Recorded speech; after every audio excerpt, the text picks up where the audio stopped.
karena ini permintaan dari Kiai Faiz. Mang Iman, tolong jangan sampai tidak membahas masalah nasab yang lagi viral. Siap, kata saya. Karena ini permintaan anak abah, maka saya bahas masalah ini pada kesempatan ini. Yang paling menarik dari fenomena itu adalah ketika orang-orang yang dikapitalisasi, orang-orang yang diperbudak ini, bukannya dia membantu orang yang memberikan tahu, memberikan sebuah pencerahan terhadap bahwa ada perbudakan di situ, malah mereka nyerang orang yang memberikan pencerahan itu dengan alasan tidak cinta kepada zuriat Nabi. Siapa yang tidak cinta kepada zuriat Nabi? Setiap malam Jumat saya di sini marhabanan dengan Abah. Saya berani berdebat dengan siapapun 3 hari 3 malam untuk mempertahankan tesis ini. Pertama, tesis tentang keterputusan mereka sebagai zuriat Nabi. Yang kedua, tentang kemuliaan ilmu dibanding kemuliaan darah dan nasab.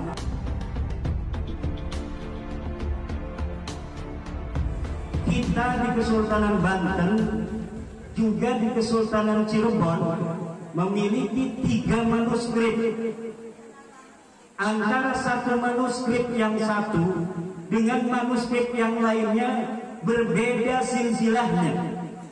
Satu manuskrip menyebutkan bahwa Sunan Gunung Jati Syarif Hidayatullah adalah cucu Rasulullah melalui jalur Musa Al-Kazim. Manuskrip yang kedua, mangga baca, menyebutkan bahwa Sunan Gunung Jati Syarif Hidayatullah adalah cucu Rasulullah melalui jalur Al-Hasani Al-Jailani. Manuskrip yang ketiga, bahwa Sunan Gunung Jati Syarif Hidayatullah adalah cucu Rasulullah dari jalur Abdullah bin Ahmad Al-Muhajir, sama dengan para habaib di Indonesia ini. Dan untuk jalur yang terakhir ini, setelah saya teliti dengan seksama dalam waktu yang seperlu-perlunya, maka diketemukan adanya keterputusan riwayat selama 550 tahun, di mana Abdullah atau Ubaidillah sebagai anak Ahmad Al-Muhajir tidak dicatat oleh para ahli nasab yang sezaman dengan Ahmad bin Isa bahwa beliau punya anak yang namanya Ubaidillah. Kitab-kitab yang sezaman dengan Ahmad bin Isa menyebutkan bahwa Ahmad bin Isa hanya mempunyai 3 putra. Yang pertama adalah Muhammad, yang kedua adalah Ali, dan yang ketiga adalah Husain. Tidak ada anak yang bernama Ubaidillah seperti silsilah yang kita saksikan dari para habaib yang mengaku sebagai keturunan daripada Rasulullah Muhammad sallallahu alaihi wasallam. Baru pada tahun 895 Habib Ali As-Sakran menulis dalam kitabnya Al-Burqatul Musiqa bahwa leluhur mereka yang bernama Ubaidullah adalah keturunan daripada Rasulullah Muhammad sallallahu alaihi wasallam. Jadi sejak wafatnya Ahmad bin Isa 345 Hijriah sampai tahun 895 Hijriah tidak ada satu manuskrip pun yang menyebutkan bahwa Ubaidullah adalah keturunan daripada Rasulullah Muhammad sallallahu alaihi wasallam. Maka secara ilmiah nasab-nasab mereka ini adalah nasab yang munqati', nasab yang terputus. Bisa dikatakan nasabun maudhu'un, bisa disebut nasabun dha'ifun jiddan, bisa juga disebut nasabun batilun ghairu sahihin. Sangat sulit secara ilmiah untuk dikatakan bahwa mereka adalah merupakan zuriyah dari para Rasulullah Muhammad sallallahu alaihi wasallam. Kalau Sunan Gunung Jati, Sunan Ampel, Sunan Giri dan yang lainnya, satu data ini terbantahkan, masih ada 2 manuskrip tua yang menyatakan bahwa mereka adalah merupakan zuriyat daripada Rasulullah Muhammad sallallahu alaihi wasallam. Kenapa sampai saya alumni At-Tahiriyah, murid daripada ayahanda Tubagus Hasri Tahir, yang ayahanda Tubagus Hasri Tahir sendiri mempunyai sanad silsilah kepada Abdullah, kepada Ubaidillah bin Ahmad. Ini saya menelitinya. Bukankah ini akan berbahaya bagi nasab abah? Tidak, saudara. Karena nasab abah kepada Sunan Gunung Jati adalah sahih, muttafaq alaih, sementara nasab Sunan Gunung Jati kepada Rasulullah adalah mukhtalafun fihi baina salasi riwayatin, yaitu riwayat manuskrip Cirebon yang menyatakan bahwa Sunan Gunung Jati adalah merupakan turunan Musa Al-Karim. Manuskrip yang kedua yang menyatakan bahwa Sunan Gunung Jati Syarif Hidayatullah adalah merupakan turunan daripada Al-Hasani Al-Jailani. Jadi kalau umpamanya satu silsilah ini telah diteliti bahwa ini gagal secara ilmiah, maka masih ada 30 tambah 30%, 60% lebih bisa dinyatakan bahwa para wali songo ini adalah sebagai keturunan daripada Rasulullah Muhammad sallallahu alaihi wasallam. Kenapa saya sampai ke puntang-puntang meneliti? Karena saya melihat antara pengakuan dari fenomena pengakuan orang yang setiap dalam kesempatan mengaku sebagai cucu dari para Rasulullah. Di dalam tubuhku ada darah Rasulullah, sementara akhlak mereka jauh panggang daripada api dengan akhlak Rasulullah Muhammad sallallahu alaihi wasallam. Para sunan dari Wali Songo menyebarkan agama Islam datang. Mereka melebur bersama pribumi, berasimilasi, mengadakan akulturasi dengan masyarakat setempat, sehingga tidak ada beda antara dia pendatang dari keluarga Wali Songo dengan masyarakat pribumi sendiri, sehingga Islam menyebar di tanah Indonesia ini sejak tahun 1400 sampai 1800, aminatan mutmainnah, aman dan tentram. Tidak ada merasa satu suku lebih tinggi daripada suku lainnya. Tidak ada orang yang merasa satu ras lebih tinggi daripada ras lainnya. Tapi semenjak kedatangan orang-orang yang selalu mengeksploitasi nasab, yang selalu mengadakan kapitalisasi nasab mereka kepada umat, ini mulai terjadi pengkotak-kotakan di dalam kemanusiaan kita, sehingga ada manusia-manusia mulia yang hanya dengan darahnya, dan ada manusia-manusia yang hina-hina hanya dengan darahnya. Sementara agama kita, agama Islam, menjadikan kemuliaan itu bukan pada darah. Kemuliaan itu adalah kemuliaan takwa. Tinggi derajat adalah ilmu. Siapa orang yang mau tinggi pangkatnya, maka dia harus berilmu. Siapa orang yang pengen jadi orang yang lebih mulia dari yang lainnya, maka dia harus bertakwa. Ini adalah ajaran Islam. Innallaha qad adhaba ankum ubiyatal jahiliyah. Al-insanu rajulan, mu'minun taqiyun wa fajirun syaqiyun. Allah telah menghilangkan dari kalian wahai umat Islam ubayyah al-jahiliyah, sifat-sifat jahiliyah yang menyebarkan bahwa ayah yang mulia adalah orang-orang yang harus dimuliakan. Ayah yang hina, keturunannya adalah harus menjadi orang-orang yang hina.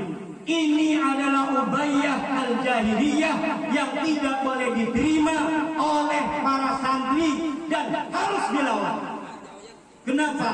Selain bertentangan dengan agama Islam, juga bertentangan dengan sila-sila Pancasila, terutama sila kedua, kemanusiaan yang adil dan beradab. Kemanusiaan yang adil dan beradab itu apa artinya? Artinya dari Sabang sampai Merauke, semua manusia Indonesia adalah sama. Bagi Indonesia tidak ada bedanya dia orang Banten, dia orang Aceh, dia orang Flores, dia orang Papua, dia orang Minang, dia orang Batak, dia orang Sunda. Semuanya adil sebagai manusia yang mempunyai kesempatan yang sama di Indonesia ini. Dia bisa menjadi PJ gubernur, dia bisa menjadi camat, dia bisa menjadi bupati, dia bisa menjadi polisi, dia bisa menjadi TNI, dia bisa menjadi Kapolri. Inilah namanya kemanusiaan yang adil dan beradab. Kalau sebuah ajaran Islam ada satu item yang tidak sesuai dengan kemanusiaan itu sendiri, saya yakin suatu masa, suatu ketika Islam ini akan ditinggalkan masyarakat-masyarakat modern, masyarakat-masyarakat yang anti feodalisme, masyarakat-masyarakat yang anti akan kemuliaan dilihat dari sisi nasab, kemuliaan dilihat dari sisi darah yang tidak sesuai dengan ajaran agama Islam itu sendiri.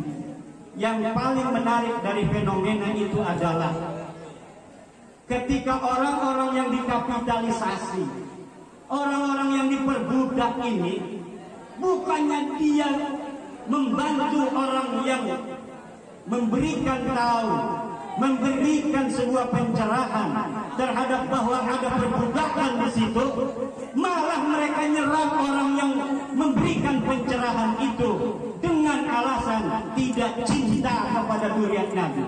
Siapa yang tidak cinta kepada zuriat Nabi? Setiap malam Jumat saya di sini marhabanan dengan Abah. Mang Pait enggak tahu saya. Apa suka marhabah tahu enggak? Saya setiap malam Jumat marhabanan. Sampai sekarang kita marhabanan. Kita membaca manaqib setiap bulan sekali. Kita membaca salawat setiap hari 1000 kali. Membaca salawat bukan hanya kepada Nabi Muhammad, tapi juga kepada ahli baitnya. Siapa ahli baitnya Rasulullah? Dia adalah Sayyidina Hasan, Sayyidina Husain, Sayyidina Ali, Fatimah, Bani Hashim, Bani Muthalib yang ada di zaman Nabi Muhammad sallallahu alaihi wasallam. Keturunannya tidak bisa disebut ahli baitnya Rasulullah. Wa kullu fadilatin waradat fi fadilati ahli baiti Rasulillah raja'a ilaihim la ila dzurriyyatihim. Setiap ada hadis tentang fadilah ahli bait itu kembali kepada mereka, ahli bait Rasulullah yang ada pada zamannya.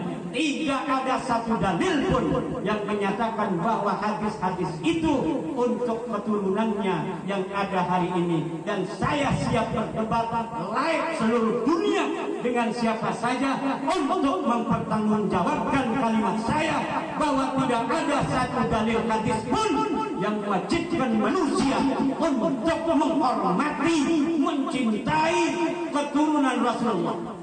Tidak ada. Yang ada adalah wajib kita memuliakan ulama. Hadisnya banyak, ribuan hadis. Akrimul ulama fa innahum indallahi ulama.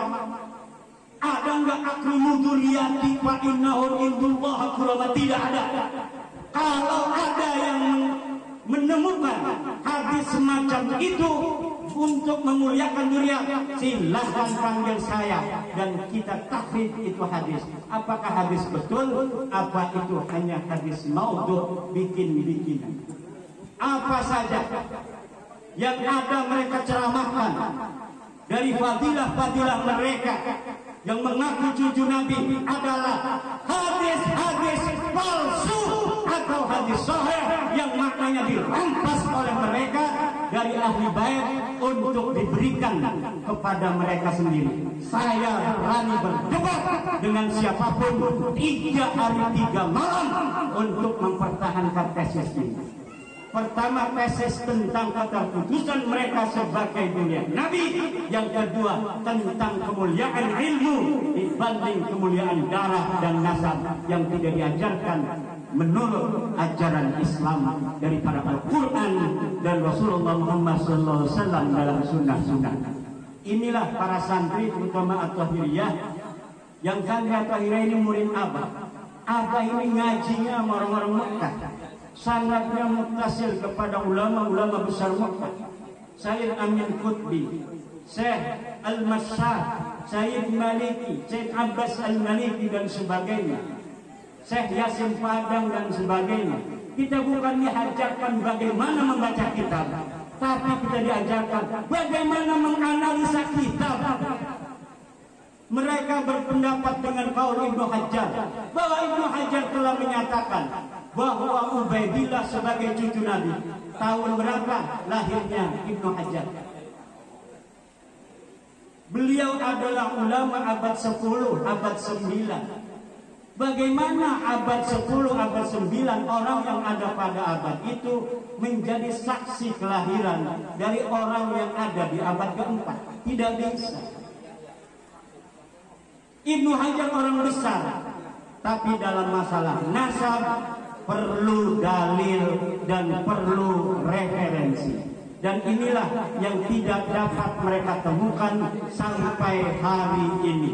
Demikian, wallahul muwaffiq. Karena ini permintaan dari Kiai Faiz. Mang Imad, tolong jangan sampai tidak membahas masalah nasab yang lagi viral. Siap, kata saya. Karena ini permintaan anak Abah, maka saya bahas masalah ini pada kesempatan ini dengan segenap doa. Mudah-mudahan ayahanda Bagus Ahmad Asuri bin Tahir dan ibunda Manyai Mahfudah, Allah terima amal ibadahnya, Allah ampuni segala dosa-dosanya, dan Allah tempatkan di tempat yang setinggi-tingginya dalam kasih sayang dan cintanya. Wallahul muwaffiq ila aqwamit thariq. Wassalamualaikum warahmatullahi wabarakatuh.